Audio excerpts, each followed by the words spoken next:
Bom, primeiro,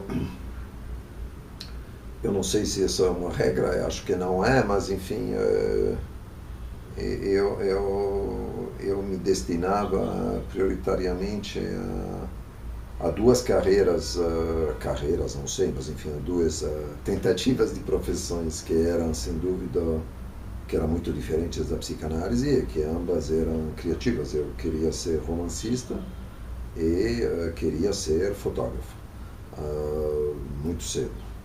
E acabei vivendo das duas profissões durante um certo tempo, porque eu fui fotógrafo, mas na verdade passava as noites imprimindo fotografias de imprensa para a Agência Nacional de Imprensa Italiana e os dias traduzindo romances policiais do inglês e do americano, mais exatamente para o italiano. Então, que era uma maneira de escrever de alguma forma. Bom,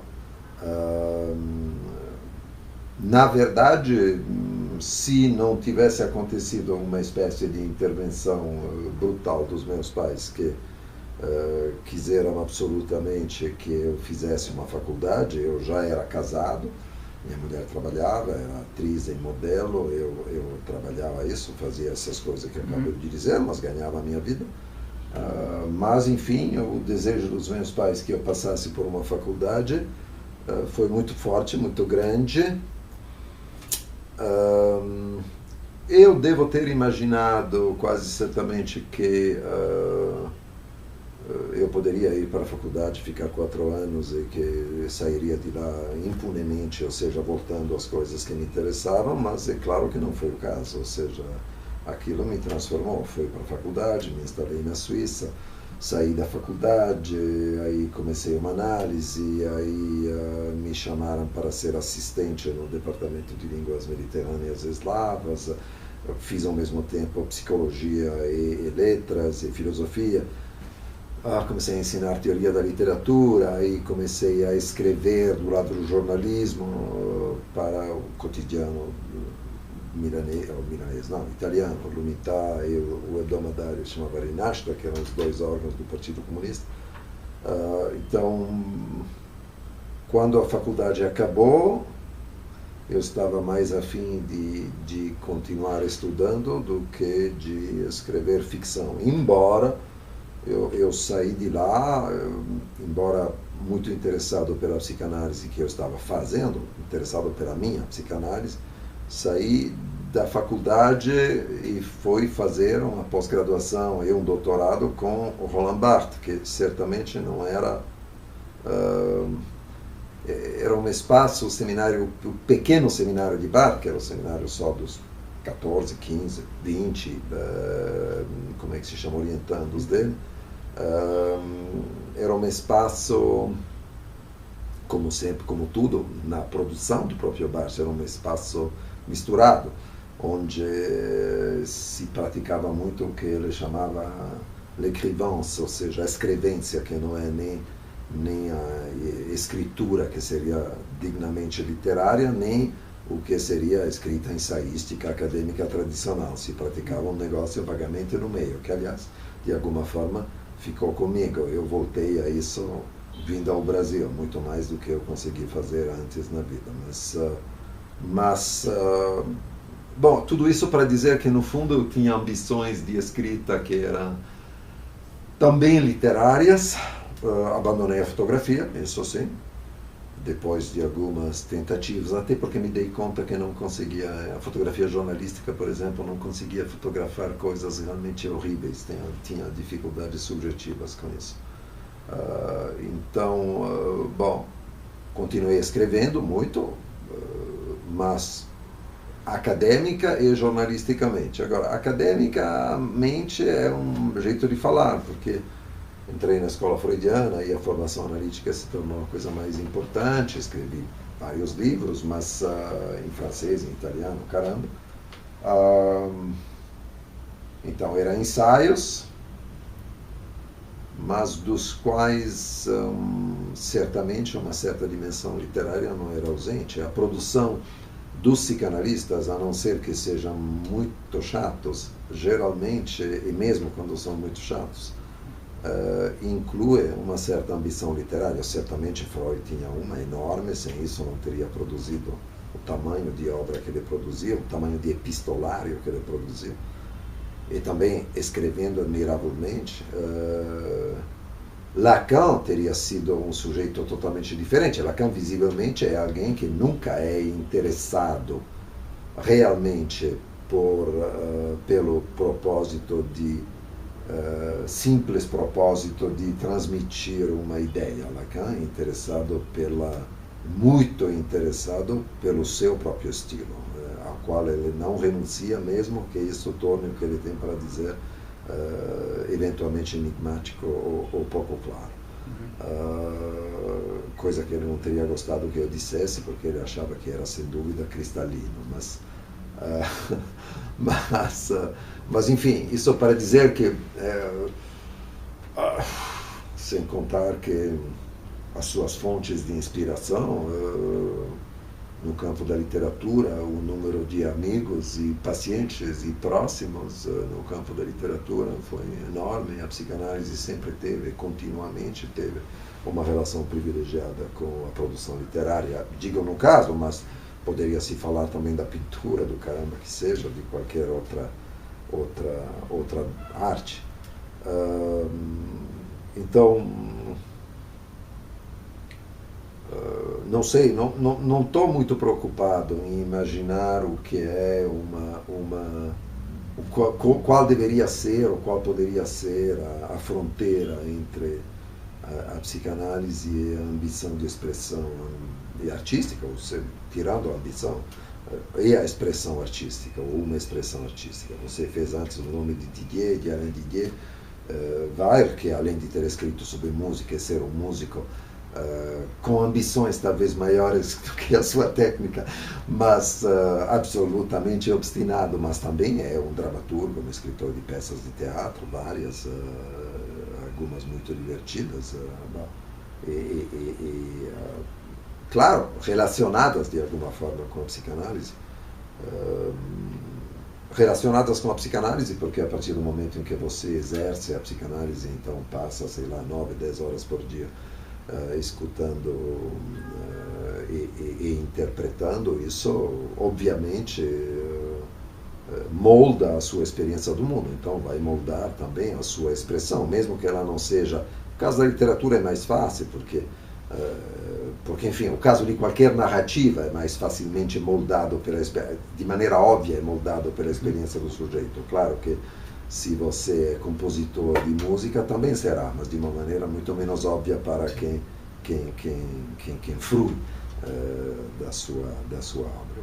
Desse ponto de vista, eu considero que os dois romances foram o que eu consegui fazer depois de um longo desvio.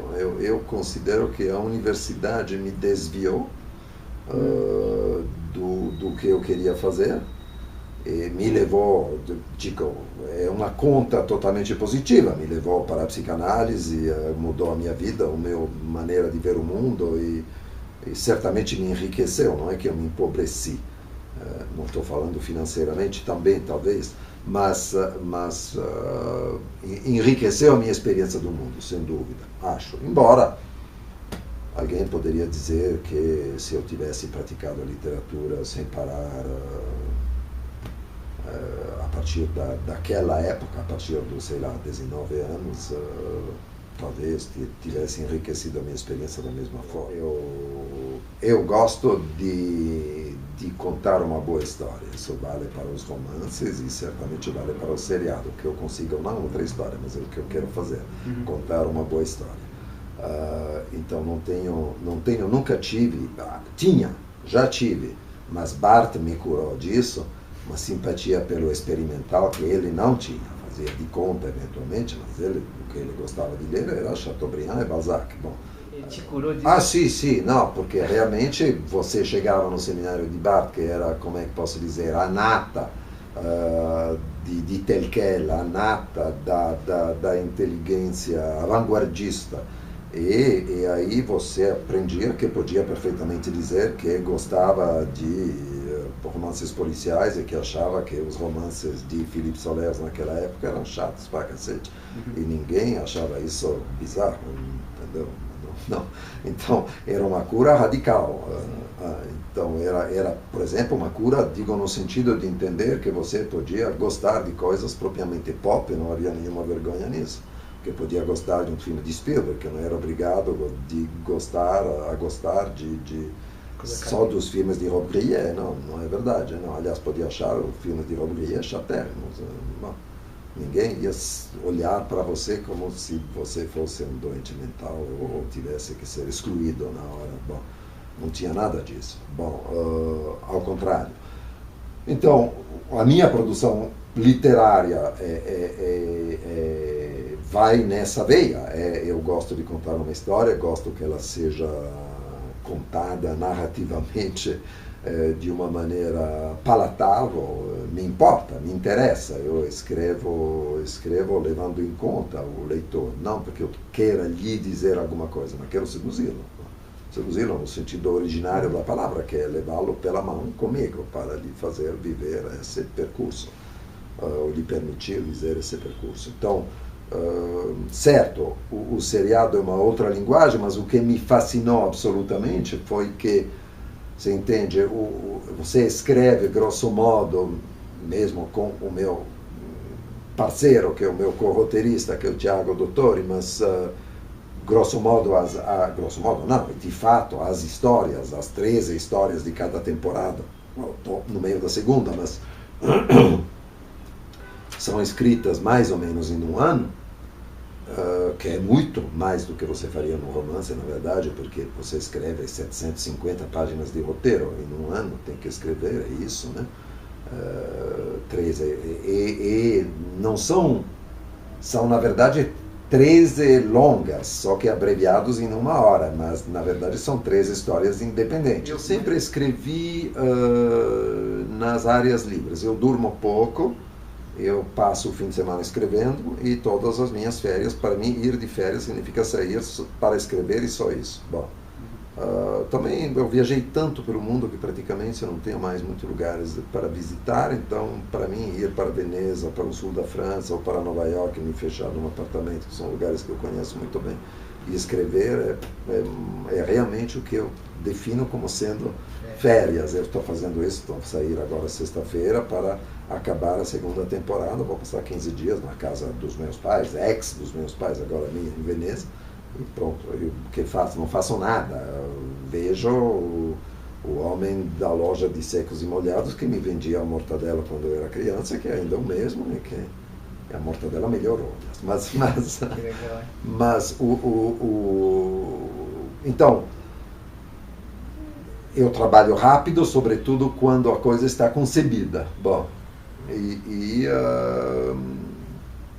o luxo do seriado é que, claro, ele não tem, o que você escreve não tem a mesma dignidade literária, entre aspas, do que um romance, mas você consegue, num ano que não tem como escrever um romance, mesmo que seja de 200 páginas em menos de um ano, você escreve, na verdade, 13 histórias. Você tem, do ponto de vista da invenção dos plots e da armação narrativa, nada dá um prazer como um seriado, porque você tem realmente, não é uma história para fazer um filme. Aquilo seria muito parecido com escrever um romance. Não, você escreve uma série de situações, um personagem, que isso realmente, para quem gosta de contar, é um negócio incrivelmente divertido. Divertido, claro, bom, é ao mesmo tempo trabalhoso, mas, bom, não conheço diversões que não sejam trabalhosas, então são chatas. Então, tudo é trabalhoso, até transar, se quer ser bem feito. Digo bem feito, divertido, justamente. Mas então, foi isso, claro. Teve um aspecto propriamente técnico, o que é, bom, primeiro tem uma técnica específica que você escreve em programas que são só para aquilo, bom, claro, que existem existe uma quantidade de livros e companhia. Eu acho que tem um caminho muito estranho aí. Nessa altura, realmente, eu me sinto já um velho, porque quando você escreveu 13 roteiros, você escreveu mais roteiros do que a média dos roteiristas brasileiros. Mas e existe uma coisa bizarra no Brasil. Você tem, ou tinha, agora cada vez menos, roteiristas improvisados, ou seja, que ia na inspiração, que não tinham passado por nenhum tipo de, digamos assim, processo formal, que são aquelas coisas que são mínimas, mas nem tão mínimas assim. Você precisa de um desfecho, de que fim, de que forma, qual é o ápice de um episódio de 50 minutos, como é que aquilo se organiza. Bom, agora, então, esses roteiristas têm um problema sério, porque às vezes você se confronta com um roteiro que tem uma série de bons elementos, mas sensivelmente falta uma técnica básica para juntá-los.